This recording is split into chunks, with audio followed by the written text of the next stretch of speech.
Welcome to the Pencil Bob channel. I hope you enjoy my stories. Please like and subscribe, and hit that notification icon so you never miss out. Now on with the stories.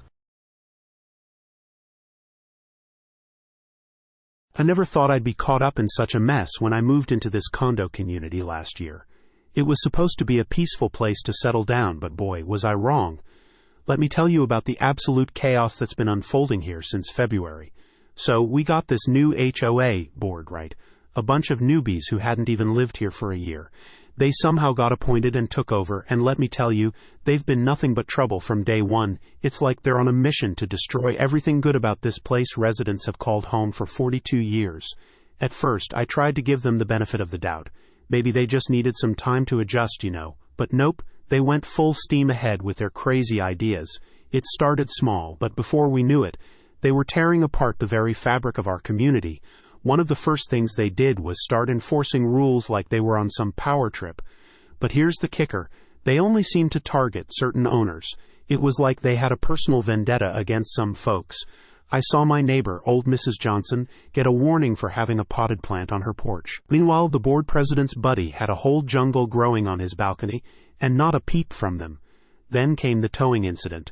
I'll never forget waking up one morning to find half the parking lot empty. They'd towed a bunch of cars overnight, giving people less than a day's notice. Can you believe that? People were scrambling, trying to figure out where their cars had gone. It was chaos, but that was just the beginning. They started coming up with all these new rules and regulations that made no sense. Half of them went against our existing CCRs and bylaws, not to mention state laws. It's like they didn't even bother to read the existing documents before making up their own rules. And don't get me started on the finances. These yahoos drained our reserve account faster than you can say. Mismanagement. They decided to do all this maintenance work that should have been planned out over years, not months. Now we're broke, and the place looks worse than ever. The pool fiasco was the last straw for a lot of us. They hired some fly-by-night company to do work on our pool. 2 days later, the pool was completely destroyed. It looked like a bomb went off in there. Now it's closed for this year, probably next year too, and we're likely headed to court over it. Great job, guys. But the worst part, the bullying. I've seen board members having full-on temper tantrums in the parking lot, screaming at owners and vendors alike. It's embarrassing, really. And they can't seem to keep any vendors around. They've fired every single one they've hired, and not a single job has been completed. Oh, and here's a real kicker. They've started denying repairs to common property, claiming it's not the HOA's responsibility. They're telling owners to fix things themselves. Last week, my upstairs neighbor had a leak coming from the roof, and the board told her to climb up there and fix it herself. Can you imagine? It's been a nightmare, honestly. 5 months of constant stress and drama. We're all at our wits' end. Some of us started talking about organizing a meeting to discuss these issues, Try to come up with a plan to present to the board. But somehow they got wind of it. Next thing we know, they're throwing this big movie night. Bought a projector, speakers, even got some recreational equipment and refreshments. I guess they thought they could win us over with popcorn and a cheesy movie. Well, let me tell you how that went down. 6 people showed up. 6, and 4 of them were board members themselves. The other 2, a former board member and their friend. It was almost funny if it wasn't so sad. The rest of us, we stayed home. Sent a clear message that we're not buying what they're selling.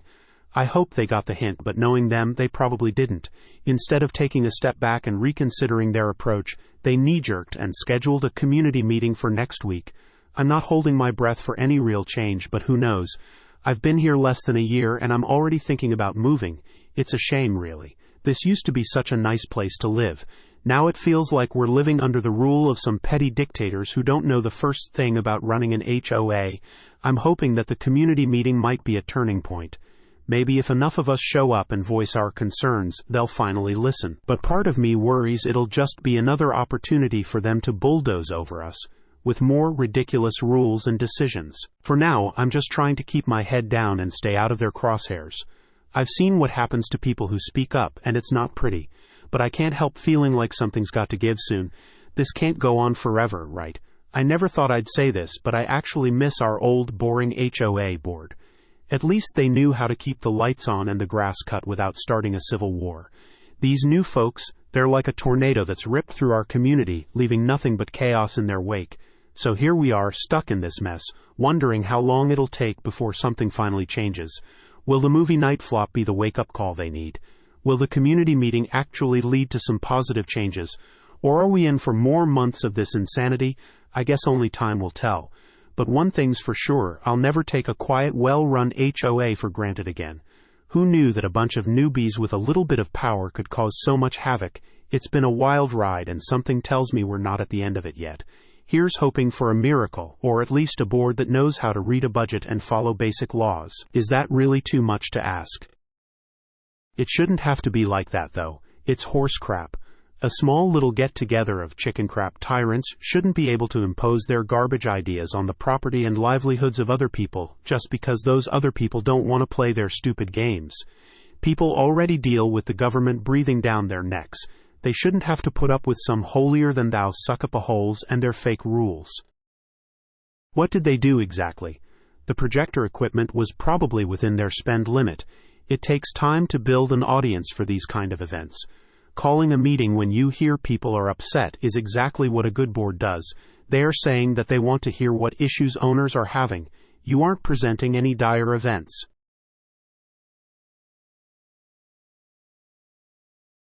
Man, I can't believe this crap. 3 hate letters in 2 days. 2 days, who the heck do these people think they are? I swear, living in this neighborhood is like being under constant surveillance by the fun police. It's driving me up the wall. Let me break this down for you because I need to vent before I lose my mind. So, in the span of just 48 hours, I got not 1, not 2, but 3 letters complaining about different things. Can you believe that? It's like they're actively looking for reasons to make my life miserable. Let's start with the first one.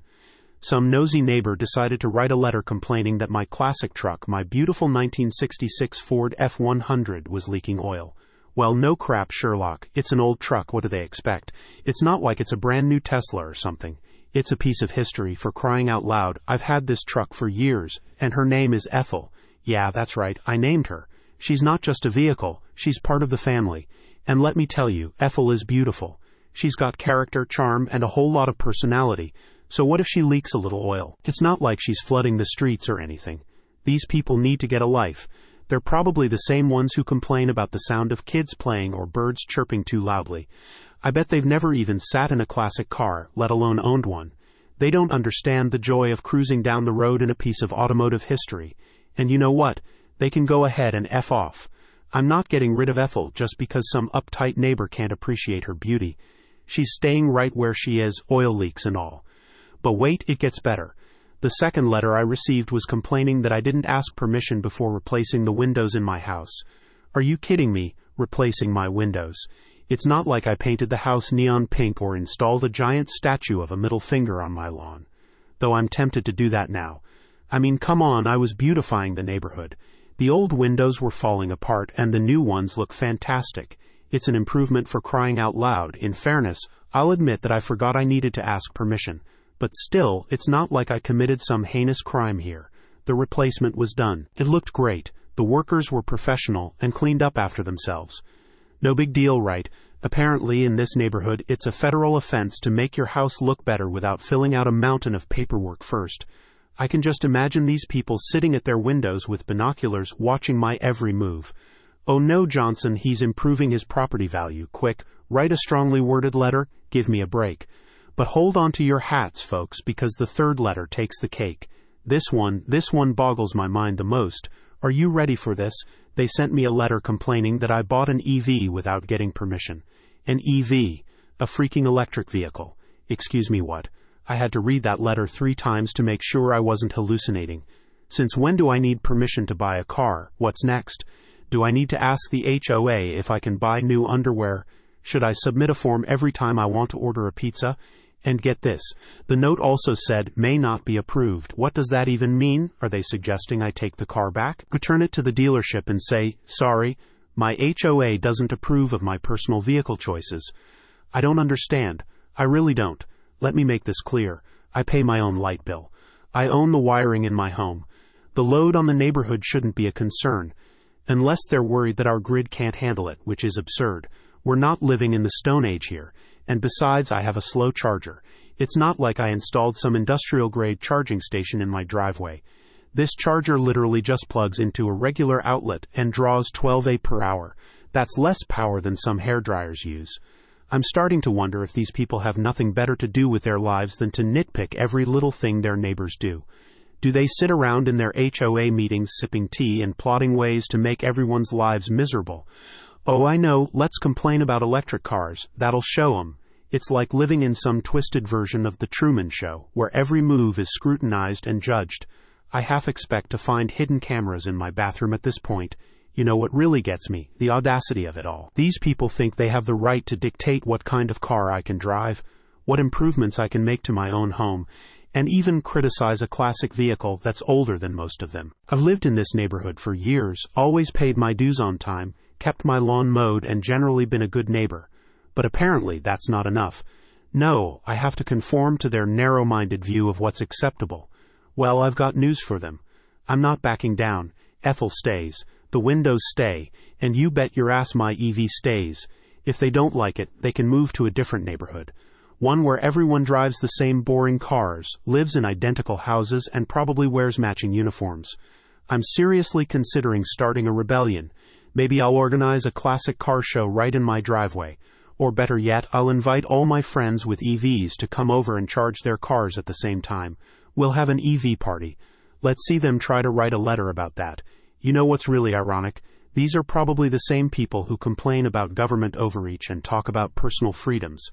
But when it comes to their precious HOA rules, suddenly they're all about control and regulation. The hypocrisy is astounding. I've talked to some of my other neighbors, and they're just as fed up as I am. We're thinking about starting a petition to dissolve the HOA altogether. Let's see how they like it when their little power trip comes to an end. But you know what? Even if nothing changes, I'm not going to let them break my spirit. They can send all the letters they want.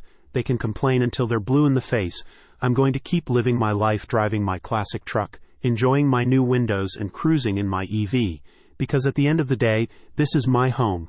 This is my property. And I'll be damned if I let some power-hungry HOA board dictate how I live my life.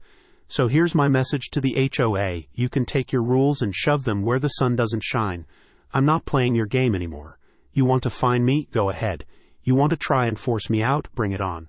I've got a lawyer on speed dial, and I'm not afraid to use them.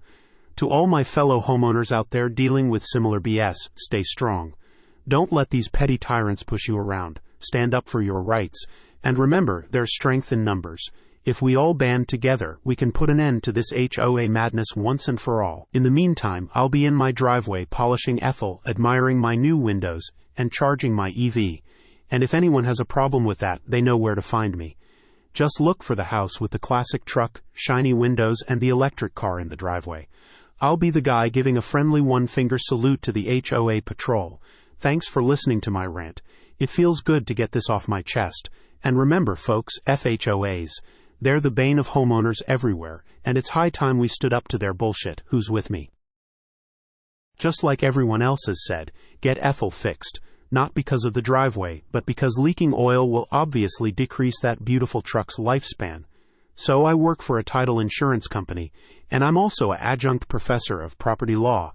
So I'm rather familiar with HOAs, and I'm curious, does your CC&Rs specifically prohibit EVs?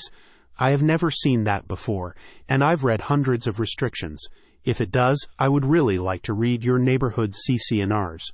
There was a case a few years ago in Florida where a guy, who'd lived in his neighborhood for 20-plus years, received a letter from his HOA saying that he couldn't park his brand-new $100,000 Rivian R1T in his driveway because it was a truck, which was specifically prohibited in the restrictive covenants that were imposed in the 1980s, to wit, in order to maintain the high standards of the land with respect to residential appearance, no trucks, commercial vehicles, or house or boat trailers shall be permitted to be parked or stored on the land, except during periods of approved construction. My neighbor in Washington had a TRAR, or maybe it was a cuck. It was a Buick LeSabre that someone had ripped off the trunk lid and added a DIY tailgate to, and it was equal parts awesome, hideous, and confusing. The HOA didn't dare accuse it of being a truck because who wants to open that can of worms? We bought a house for my mom and stepdad in a gated community, not fancy but just liked the idea of extra security for them. Within a week of closing, got a letter to my home in another state from the HOA, a nice welcome to the neighborhood letter, right? Wrong. It was a threatening letter that the HOA was going to fine us and put a lien on the house if we didn't clean up the weeds. Flower beds needed some work, true, but come on, and clean up the oil stains on the driveway. We had parked in the driveway exactly one time when we viewed the house, and the parents hadn't even moved in yet, so had never parked there. FHOAs?